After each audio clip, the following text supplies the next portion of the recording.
Hey guys, it's M4J here, and welcome back to M4J-Hatfield Racing here on F1 2021. We are in Montreal, Canada, for the Canadian Grand Prix, which is something that didn't happen in real life this year, sadly, or last year, sadly, which is a shame because I've just gotten into F1, and I would love to actually see the Canadian Grand Prix because I've seen Canadian Grand Prix in the past, and there's been some pretty exciting ones. That there's Jensen winning. That was it from McLaren? I think it was from McLaren. That classic race where like literally the world and their dog went sideways when the rain came down, except for him. You've got Sebastian Vettel deciding to go straight on over a chicane and trying to claim that first place was his. And then you've got me completely missing turn 1 there in P1. So yeah, this video is actually split over the course of a few months. What you're seeing here is me on controller back in August maybe. Trying to get to grips with the downforce of the car and the downforce in the game, and completely missing every braking zone. Not doing my best work, that's for sure. I think I get overtaken. Oh no, the Red Bull tries to overtake, but I get a little bit ballsy in practice and qualifying. I'm like, no one's allowed to overtake me, and I really do get my elbows out and keep them behind. Missed that gate, which was annoying. I think I remember shouting quite loudly at that one because I thought I'd just clipped it with my wheel, but it didn't count. This hairpin is probably one of the worst corners on the F1 calendar. Really exciting if you're a fan sitting in that grandstand, I imagine, but absolutely terrible if you're a driver like me and you're struggling with the grip and the downforce of the car. But, we do put a lap on the board at least. And I love, again, reading the notes that I've got here from my brother. It just says P1 best lap. So we can already look forward to literally nothing, because it doesn't get any better than this, at least not in P1. And here we are then crossing the line. I think we do actually, yeah, there's the spin, and there's some damage. Who did I hit? Was it the Red Bull again? I think it was. Yeah, 5th place grid penalty for colliding with Perez. So that was P1 out of the way. Now we've got P2. And again, it says P2 best lap, but there isn't one because I'm doing the quick practice. So I guess I had a really good session here. Who knows? I actually prefer, in this first season, I do prefer doing the quick practice here. I think it's a lot more fun when you're struggling out on track. But here we are now in P3, coming up to turn 2. I actually managed to reach turn 1, which I'm very happy about. And there's turn 2. What am I doing here? Is it track? Oh no, it's no, I don't actually know what I'm doing here. It's not track acclimatization. It might be fuel conservation maybe, or just qualifying pace. It might just be quali pace actually, looking at the top right there. I think it's all about deltas and stuff.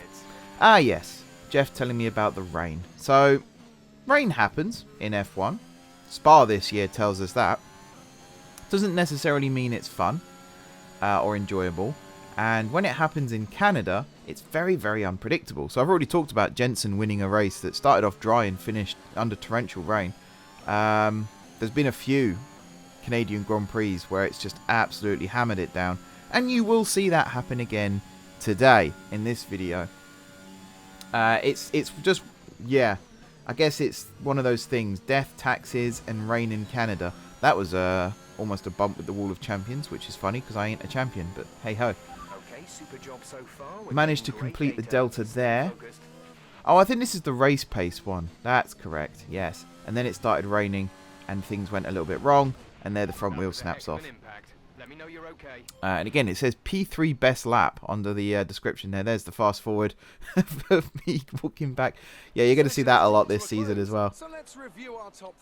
You're definitely going to hear that a lot this season. Not my finest moments, I'll admit, but yeah, it creates entertainment. I should get Tom at the end of the season to do a montage of my crashes as well, if he's up for it. I think that would be vaguely entertaining. 18th fastest, though, in Canada. It's not so bad. Delatraz not far behind me. I didn't actually see who I was ahead of. I imagine it was the Hasses and maybe Latifi. I didn't actually see. Possibly Giovinazzi. I might go back and rewatch this to see. But yeah, here we are then in qualifying. So Q1. I'm lagging here. I don't know whether that's on Premiere or whether that's in the game. I think when it rains, it does slow my game down a lot. At this point, I was recording on my laptop as well. Laptop and controller, so not my my best setup. You will see a remarkable... I'm trying to get my words out. You will see a remarkable change in my driving ability, or at least hopefully you will, in the not too distant future in this video, where I get my wheel and start playing on my desktop. So I actually recorded the race, as I said, several weeks, if not a couple of months after the qualifying and the practice here, and actually raced on my wheel on my desktop, which I think did help with my performance. That was terrible. You see, I'm 2 seconds down on my previous best lap, but I think I do end up qualifying dead last still. What I don't get here, so look how early I'm braking for this corner still, and I'm still sliding forwards, whereas the AI, admittedly the AI is quite high, but they seem to just go. They just don't know where all the braking points are and everything. And there's no... Obviously the AI level does affect how good they are, and I get that, but I think there should still be some like human error built into it. So like here, the McLaren behind me, maybe they just misjudged the braking point and have to go wide around the corner. Who knows? But yeah, that's the end of Q1. And that was the end of my qualifying. Sadly, I did qualify last. You'll see I'm dead last 22nd. There's the McLaren shooting past there. Delatraz just in front. So we've got Claire attacking me with the camera coming up, and then it's into the race. Today. Let's have your take on it. How's your grid penalty going to affect your strategy going into the race? You had a bit of contact today. Who was at fault there? Great. Well, that's everything.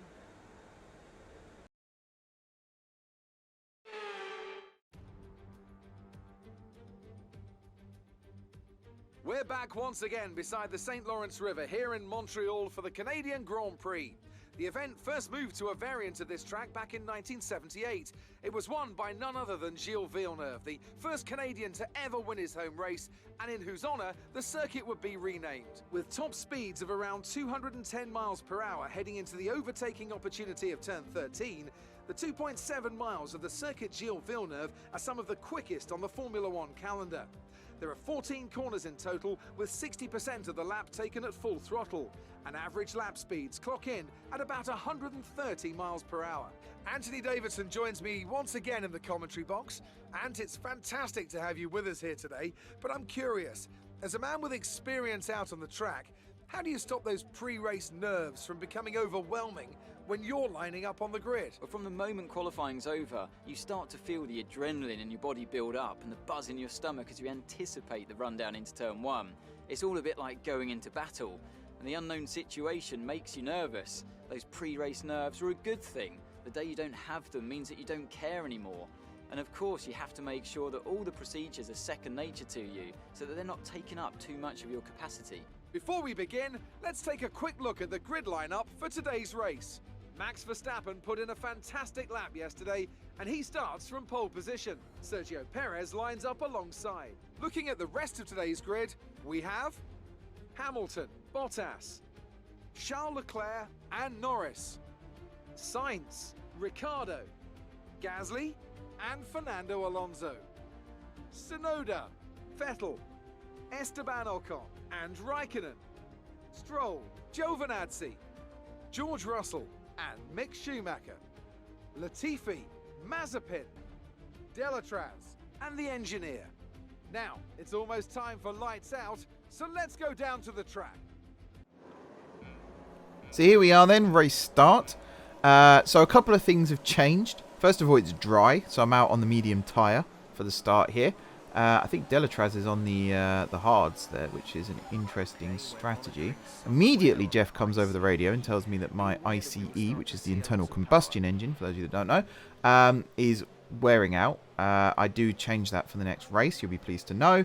And yeah, so it's dry, engine's wearing out. I'm actually using manual gears at this point as well. So like I said earlier on, I switched to using my wheel. I've switched to using my desktop as well to record. That was a really nice send it on Delatraz there. I got warned for that, even though he technically hit me. Yes, maybe I was a bit ballsy setting up the inside, a bit Verstappen aggressive and all that. And here he is getting the place back, or trying to. But yeah, I actually found driving on the wheel here, I still struggled. So the hairpin coming up, I struggled on a few times. Did he hit me again? Or was that just me defending? I can't actually remember. There you go. So there's me struggling.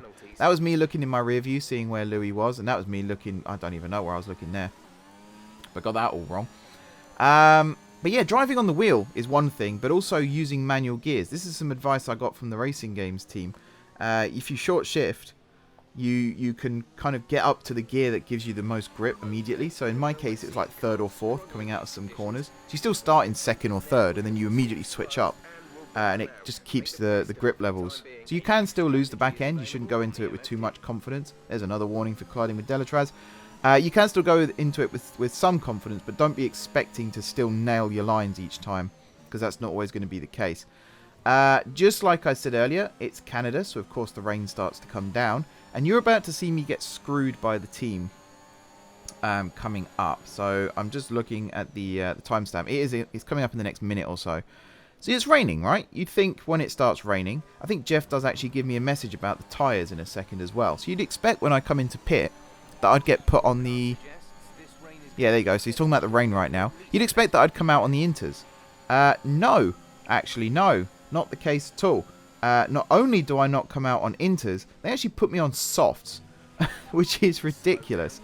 Why would they... I know you go on 2 different tyre compounds, blah, blah, blah. I would have actually picked the hards, I think, for this, because Canada is a pretty intense track when it comes to, or at least when I'm doing it, when it comes to like, braking points and going around corners and things like that. So I don't know if softs were ever the right strategy. There's me nearly losing the back end. Got very tail happy there.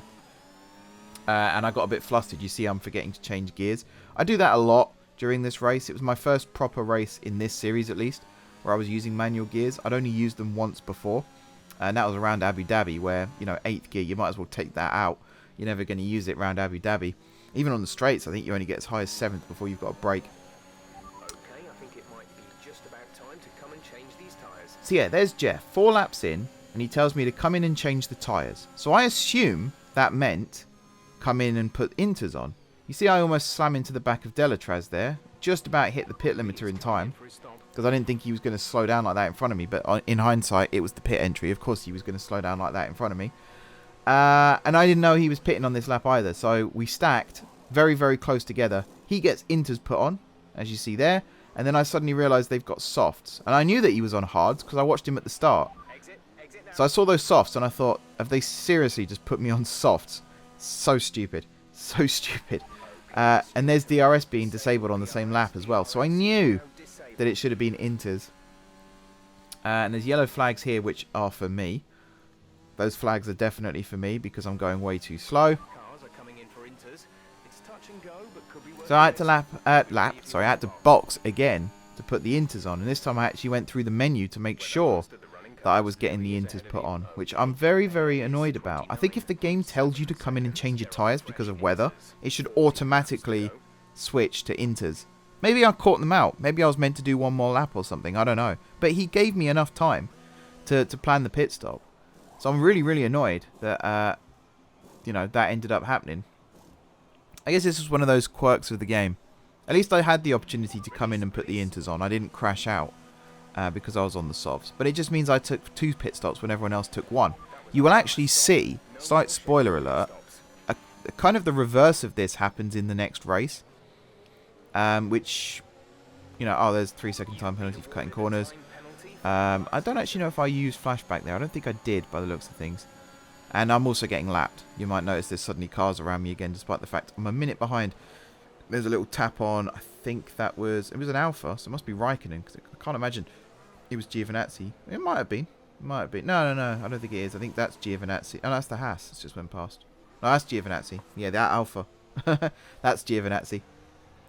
Because there's Latifi. Mazepin's behind me. But he's still in front of me, if that makes sense. I've been lapped twice at this point by the leaders, by the way. Mazepin's coming up to lap me once. This was not my race. But like I said, kind of a reversal happens in the next race where I managed to plan my pit strategy perfectly to match the weather. But I'm not going to give too much away on that right now. I'm going to wait for next week so you can see that. Also, I know I've waited 15 minutes to say it now. You might notice this is going up on the Sunday, not the Saturday. Obviously, yesterday was Christmas Day, so if you're watching this on the Sunday, hope you had a very good Christmas yesterday. If you celebrate, if you don't, then I hope you had a good Saturday anyway. I was looking forward today, Boxing Day, to sit down and watch football and spend time with my partner's family and things like that. I mean, I'm still spending time with my partner's family, hopefully still spending time with my partner's family. Nothing's been announced yet, fingers crossed. But the football doesn't seem to be happening now.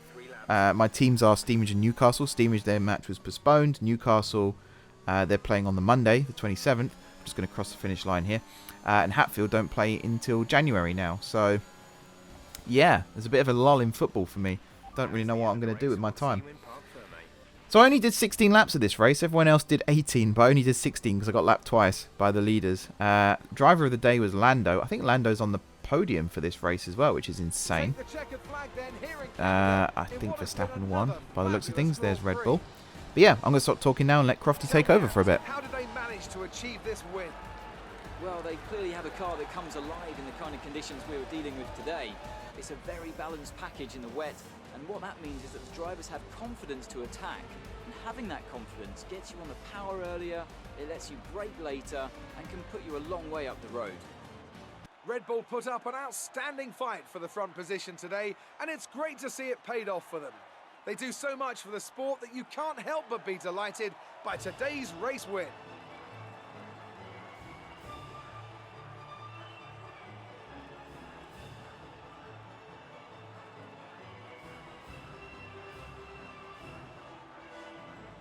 And now let's take a look at the driver's standings. Our championship leader is still sat at the top of the standings, but their rivals have made up some solid ground today. Let's focus on the driver of the day. Anthony Davidson, who do you pick? I think for driver of the day, I'd probably pick Lando Norris. He lived up to every inch of his reputation today, and I think he'll be going home, quite rightly, a bit proud of himself. It's time to see how things are shaping up in the Constructors' Championship. It was a tough race for our championship leaders who lose ground at the top of the table. After an event like that, who knows what the sport has in store for us next time? Be sure to join us again as we continue to bring you the latest excitement in Formula One. So yeah, not really my day in Canada. Louis, not much better to be honest. 20th, I mean, it's not the worst, but it's also not the best. The fact that Mazepin came below him, I think makes it look a little bit better than it actually was.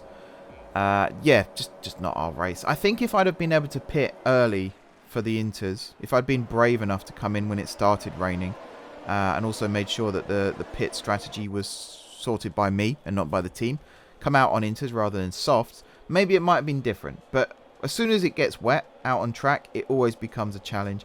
We're watching the highlights back here. I'm so nervous in the opening stages of the race now. So nervous. I've had so many incidents, particularly when you have Monaco and Baku back to back. When it comes to the next race, which, you know, might be Canada, might be France, might be Austria, whatever, there's always going to be nerves going into it. But once I get one-on-one with drivers, like that was a really good move I did on Delatraz, considering he had DRS on me as well. Just late braking, that's all it was. I messed it up on the hairpin straight after that, and then he gets me on the DRS again here, and that was it. Never saw him again, apart from the pit stop, obviously, which this is, in fact, is it not? No, one more lap. There was me cutting the corner. 8 seconds of penalties I got there as well, which is not ideal in any way, shape or form. As I said, just not my day. I'm out on the Inters now. Oh no, out on the softs now. Yeah, that happened. I did crash. I think Tom cut that out from the main race, but I did crash. Managed to do an excellent 360-ish spin there as well, though, to recover, which I was quite happy about. And then we got going again. It's still early days. I'm still learning the car. The car is getting better as well. It is improving with each and every race. We've got new parts being developed. I'm getting more used to the new downforce regulations. I was actually playing Assetto Corsa yesterday and trying to send it on certain corners when you're not in an F1 car makes you realise just how confident you do get in an F1 car. There's another lovely spin. Those tyre marks across the start there, I have a feeling they're from me in practice and qualifying and things like that. Certainly those ones there are from me in the race. But yeah, you don't realise how confident you are in an F1 car until you're not in an F1 car anymore. And then suddenly you're all over the place. There's another spin. Is this the one where I tap? Yes, this is the one where I tap the wall. I'm glad that I turned damage down as well. On tracks like this, I could probably turn damage back up. But for Baku and Monaco, you definitely turn it down. Definitely turn it down. That was a good entry line into that corner. The exit was just compromised. I think I started accelerating too early and just lost all grip again. This might have even been a full wet scenario. Go Lando Norris and talk about the full wets.